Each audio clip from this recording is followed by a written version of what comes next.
Nagsimula ng tumaas ang presyo ng mga bulaklak sa Dangwa 6 na araw bago ang undas.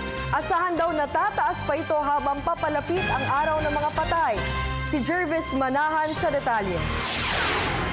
Kulang isang linggo pa bago mag-undas, pero ang presyo ng ilang bulaklak sa flower capital ng Maynila na Dangwa, mahigit doble na ang itinaas.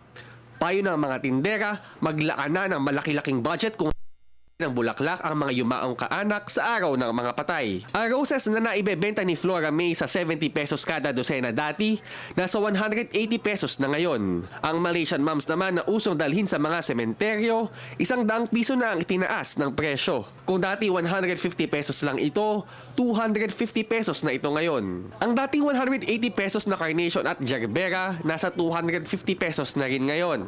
Ang isang bungkos naman ng Astromeria, dating 30 pesos lang, ngayon nasa 100 piso na. Ang Stargazer, imported kaya dito maas ang presyo na nasa 150 pesos per stem. Sa mga gusto namang bumili ng flowers na naka-arrange na sa basket, mabibili ito ngayon sa halagang 200 pesos. Ayon sa mga nagtitinda, malaki ang naging epekto ng bagyong Lando sa presyo ng mga bulaklak.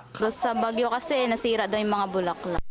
Maas na po lahat ng mga bulaklak. Dahil konti na lang kasi yung mga bulaklak sa bagyo. Pagtataya nila, tataas pa ang presyo ng mga bulaklak habang papalapit ang undas. Sa ngayon, wala pa naman daw bumibili ng bulaklak na pang-undas dahil 6 na araw pa at posibleng matuyo pa ang mga ito. Pero asahan na raw ang pagsikip sa Dangwa sa mga susunod na araw. Para sa Telebisyon ng Bayan, Jervis Manahan.